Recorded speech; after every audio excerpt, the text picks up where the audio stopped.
Welcome everyone. My name is Genevieve Honey, and today we are going to cover the life of Sacagawea, or rather the many lives of Sacagawea.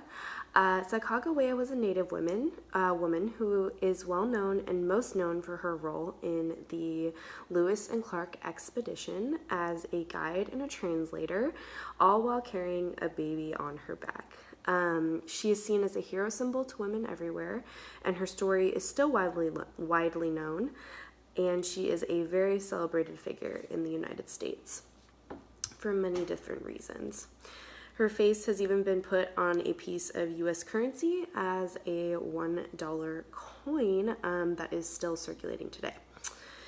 However, many are not aware of what her life looked like, how she became an integral part of the Lewis and Clark expedition, and how she became a national female figure and hero today, even with the lack of primary sources of her.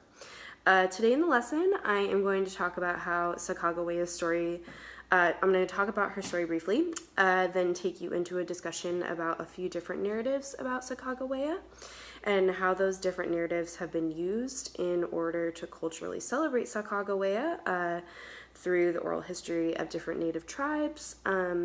However, they have also been used for political and social gains of certain people throughout history. So here we go. This is a statue of Sacagawea. It's a pretty famous one, and there she is holding her child. So Sacagawea was a member of the Lemhi Shoshone tribe. She was kidnapped as a young adult and then sold and married against her will to a trapper named Toussaint Charbonnier. I don't, my pronunciation of things might be a little off, and I apologize for that. Charbonnier had two wives, including Sacagawea, and it is clear that their marriage was non-consensual. In reality, Sacagawea was really his slave, and I suppose his wife, but again, it was non-consensual. He was hired by Lewis and Clark to be an interpreter and a guide on their expedition. Sacagawea obviously came along with her newborn child as an infant, which is why that is such a widely circulated photo of her. I could not find, I do not think there is an actual photo of her out there, but that is the picture of her that you see everywhere is her with her child, either on her back in a carrier, or she is carrying him as you see in this picture. So one of the only surviving primary sources that mention Sacagawea are the diary entries of Clark, and those have been used by people all throughout history to make claims about Sacagawea, her life, and what she stood for. Sacagawea did act as an interpreter and knew much about native plants, and Lewis and Clark had never seen before.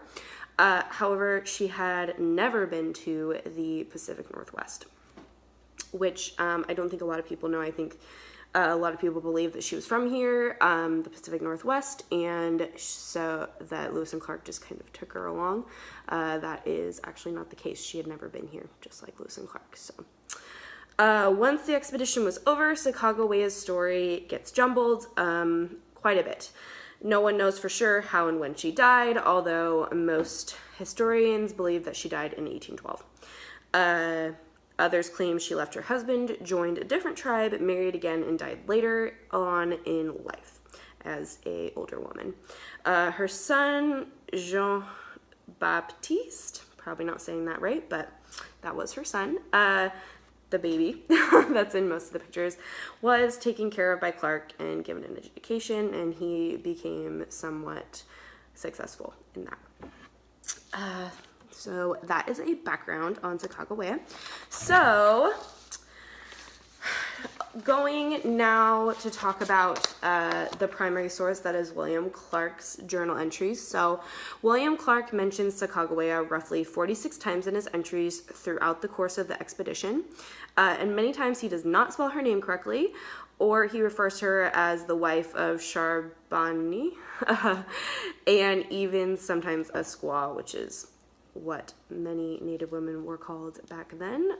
It is not a politically correct term anymore, but that is how they were referred to. So there is that. William Clark was a man of his time, obviously, and Clark's diary entries provide a glimpse into the time period and how Native people, specifically Native women, were perceived.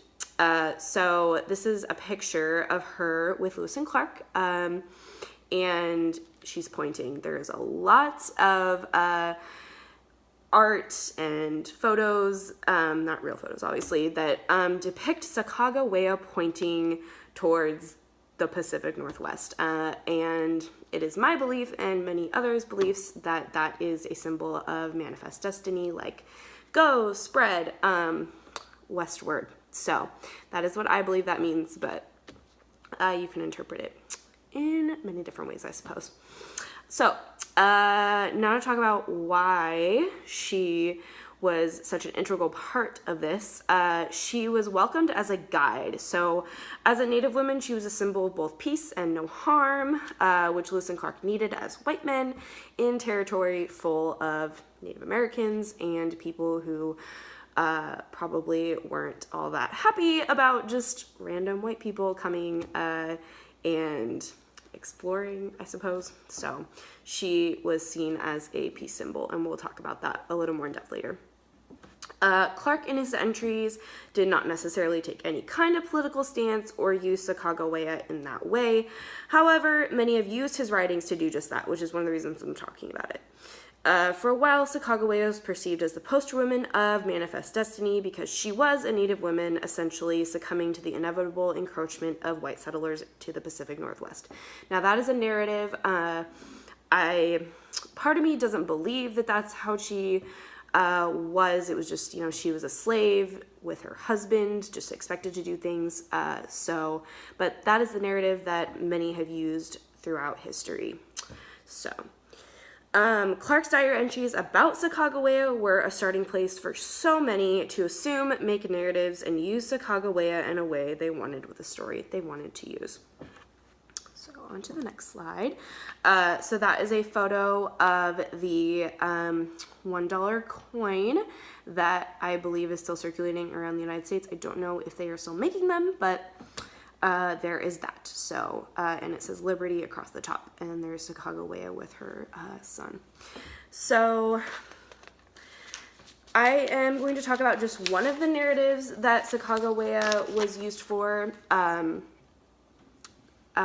So specifically, I'm going to talk about how Eva Emery Dye used her. So an early 20th century author, Eva Emery Dye, used Sacagawea and her story as a way to promote the cult of true womanhood, which was basically during the Victorian era, it was a set of guidelines. I don't know if they're written anywhere, I believe they are, but of how women should be, act, and be perceived. So women were expected to be mothers, housewives, be seen, not heard, and they were supposed to succumb to their husbands, basically. So there's that. So it's a wonderful example of how Sacagawea's story was manipulated and shaped in a way that promoted a certain narrative that fits the time period it was in. In this case, it was to promote the Victorian ideal of a woman, and this author is using Sacagawea and specifically trying to make her look different from other Native women. It is clear that Sacagawea had a role on the expedition of Lewis and Clark, and she did it well. She was a translator as well as a guide in certain ways, even if she had never been to the Pacific Northwest. She did know the lands in certain capacity, just how to live off the land, basically. But again, she had never been to the Pacific Northwest before. It was as new to her as it was to Lewis and Clark. She was also seen as a peacemaker, which was a big reason for Lewis and Clark to bring her, as I mentioned earlier, and use her on their expedition apart from translating and being a guide. Dye, however, uses Sacagawea in a specific narrative as the Indian princess, a peaceful and submissive woman succumbing to the encroachment of white society. This is a very Euro-American way of thinking. I believe it is important to show that Sacagawea had a very real diplomatic purpose on the expedition apart from a peacemaker. That is how they saw her, but I believe she survives today not because of that reason, or her story survives today not because of that reason. Without her, it is clear that the expedition would really not have gone to plan, probably, and possibly would have had a very different outcome. Basically, Dai in her narrative is trying to make a point about the so-called ordinary Native women and how they should be more like Sacagawea, succumb to the white person's way, and manifest destiny. Accept their new lives, basically, and she uses Sacagawea as an example of how to do it. So essentially, this is an example of how Sacagawea's story is fabricated to a certain narrative for societal gain, specifically the ideal of the cult of the true womanhood. This is an example of one narrative that has been used in history, but obviously Sacagawea's story from the Diaries of Clark has also been used in other ways for societal and political gains in which the story told may or may not be truthful. So on to the next and last slide. So this is a statue actually in Oregon of Sacagawea. It is in Cascade Locks, and it doesn't show it in the picture, but she is next to a statue of Lewis and Clark's Newfoundland, who also went on the journey. Anyway, off topic, but this is in Cascade Locks. I've been here, I've seen this. You can go and you can see it. But again, where is she pointing? Westward. Westward expansion, manifest destiny. So, and we have no idea that this is what she looked like. Probably not, but it is there. So, take it how you want to see it, I suppose. So this next example is one that has been used in a more positive way in order to make an assertion about culture in Sacagawea. So it essentially gives more insight into the real Sacagawea and the true story of her life, even if her later life and way of death is unknown still to this day. So this is based off an article called Memory, History, and Contested Pasts, Reimagining Sacagawea by Sally Macbeth. It is a source that was more of a claim about how Sacagawea's story is used, seen, and claimed in a cultural way for Native American tribes, specifically 5 different ones, I believe. This article articulates Sacagawea's story as being changed and used in a more positive and ethical way. It still highlights the ways in which Sacagawea is put on a pedestal and used in cultural instances. It also highlights that even Native American tribes articulated the story of Sacagawea in different ways depending on what oral history passed down throughout time said about her. So this article explains the different stories told by different tribes. The Comanche, Lemhi, Shoshone, I don't know if that's right. Again, my pronunciation may be off.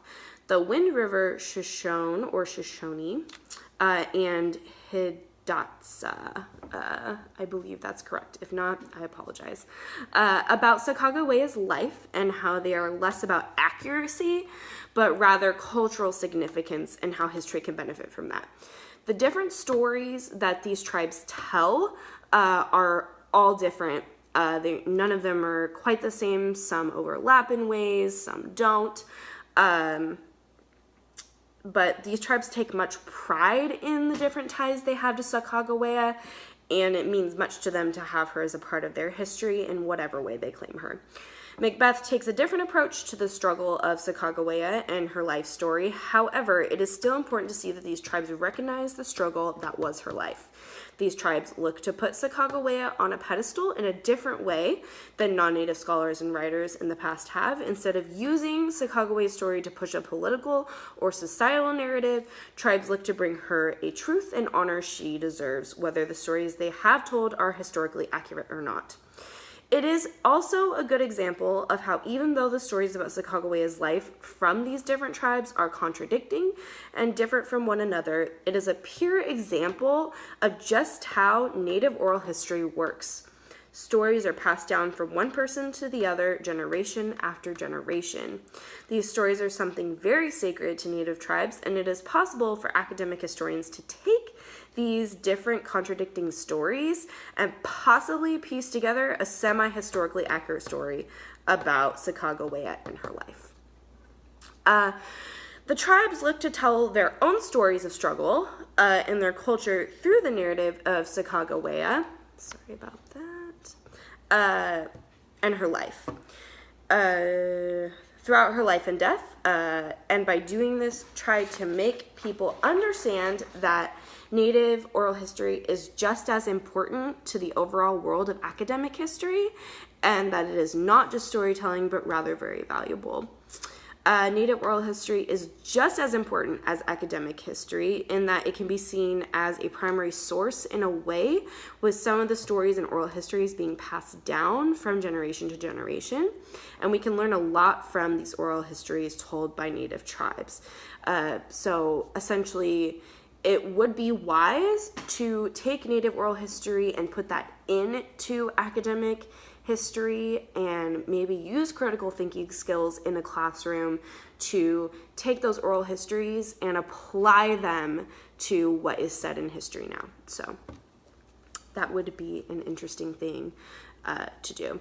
While it may seem like a cost to the historical accuracy of Sacagawea when different tribes have contradicting stories about her and believe different truths about her life, on the contrary, I don't believe that in general Indigenous ties to Sacagawea and the stories they tell should be stifled, but rather celebrated, because she is being used as a cultural figure and someone who brings great pride to these different tribes who celebrate her as the Native person she was basically, and not just using her as a way to make a point about society, specifically whiteness, in my opinion. All right, so that is all I have to say. Thank you all so much for watching. I hope you were able to learn something about both the history of Sacagawea and how her story has been used in many different ways throughout history. And I hope you learned a little bit about the many lives of Sacagawea. Thank you, everyone.